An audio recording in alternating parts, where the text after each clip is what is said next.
quarter-century ago, a theory was put forth as to why those eating plant-based diets have lower cancer rates. Vegetarians appeared to have up to 3 times the level of lignans circulating within their bodies, thanks to the grains and other plant foods they were eating, these anti-cancer compounds. See, back in 1980, a new compound was described in human urine, a compound X, originally thought to be a new human hormone, but later identified to be from a large group of fiber-associated compounds widely distributed in edible plants, known as lignans. Population studies suggest that high intake reduces breast cancer risk, but where is it found? Seeds, whole grains, vegetables, fruits, berries. With that kind of list of healthy foods, why isn't this just like the fiber story, where lignan intake is maybe just a surrogate marker for healthy plant food intake?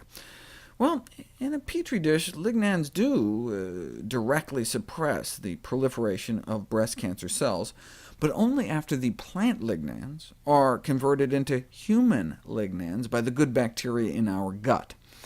That's why we want to use antibiotics judiciously, because a few days on antibiotics dramatically drops your body's ability to make these anti-cancer compounds from the plants we eat, and it can take weeks for our good bacteria to recover.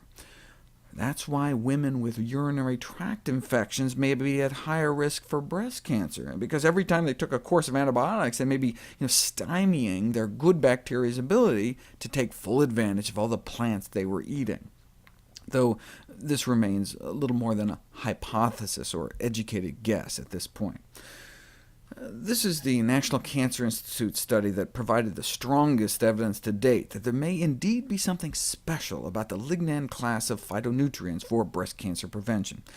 They took a bunch of young women at high risk for breast cancer, meaning they had a suspicious breast biopsy showing either precancerous changes or carcinoma in situ, or already had breast cancer in the other breast, and gave them a teaspoon of ground flax seeds every day for a year, before getting repeat needle biopsies to see if there were any changes.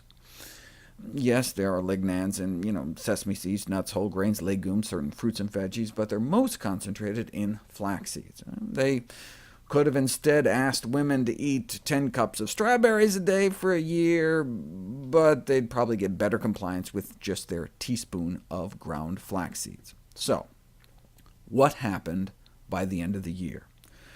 The primary endpoint was the expression of a proliferation biomarker associated with cancer called Ki-67. In 9 of the 45 women, it went up, those in red, but in the other 80% of the women, it went down. And overall, they found less cellular proliferation in their breast tissue and fewer precancerous changes. For those who don't like the taste of flax seeds, sesame seeds may work just as well.